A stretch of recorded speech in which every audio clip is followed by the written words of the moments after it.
You're listening to KSG podcast. This is a short, crisp, concise, exam-oriented, edited editorial for civil services aspirants. In this podcast, we are going to talk about China's Belt and Road. The source for the content is Indian Express.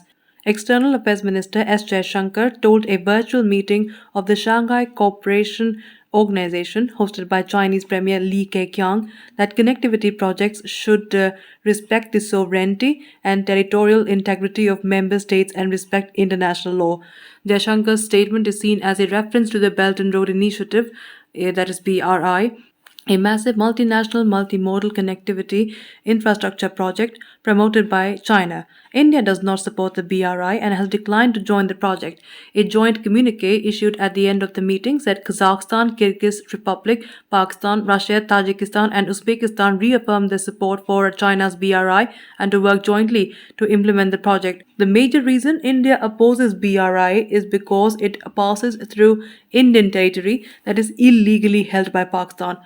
The arm of the BRI project that links mainland China to the Arabian Sea runs from Kashgar in China's Xinjiang Uyghur Autonomous Region to Gwadar Port in southwestern Balochistan in Pakistan. The project enters Indian territory occupied by Pakistan in Gilgit-Baltistan and traverses the entire length of Pakistan from north to south before reaching the Arabian Sea. This arm of the BRI is called the China-Pakistan Economic Corridor or CPEC and consists of multiple modern highway and railway projects. This arm of the BRI is called the China-Pakistan Economic Corridor or CPEC and consists of multiple modern highway and railway projects.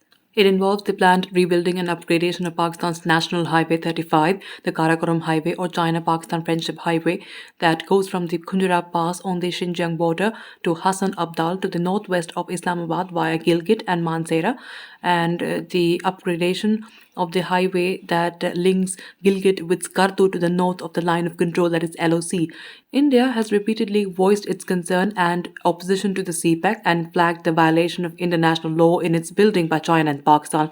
On the 13th of May 2017, the official spokesperson of the Ministry of External Affairs had said, and I quote, regarding the so-called China-Pakistan Economic Corridor, which is being projected as the flagship project of the BRI or BOR. The international community is well aware of India's position. No country can accept a project that ignores its core concerns on sovereignty and territorial integrity, unquote. The spokesperson reiterated India's firm belief that connectivity initiatives must be based on universally recognized international norms, good governance, rule of law, openness, transparency, and equality, and that connectivity projects must be pursued in a manner that respects sovereignty and territorial integrity. In October 2021, speaking at the UN Sustainable Transport Conference hosted by Beijing, Priyanka Sohoni, Second Secretary at the Indian Embassy in China, said, and I quote her here, there have been some references to the Belt and Road Initiative or BRI at this conference. Here, I wish to say that as far as China's BRI is concerned, we are uniquely affected by it. Its inclusion of the so-called CPEC as a flagship project impinges on India's sovereignty, unquote. Sohoni underlined that India shares the international community's desire for enhancing physical connectivity, and expansion and strengthening of physical connectivity is an integral part of India's economic and diplomatic initiatives.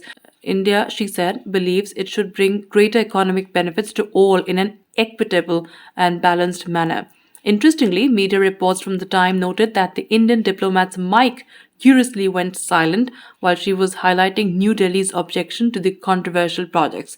In July 2022, India took note of reports about the participation of third countries in CPEC projects and cautioned that any such actions directly infringe on India's sovereignty and territorial integrity. MU official spokesperson Arindam Bakshi said, and I quote, India firmly and consistently opposes projects in the so-called CPEC, which are in Indian territory that has been illegally occupied by Pakistan, unquote.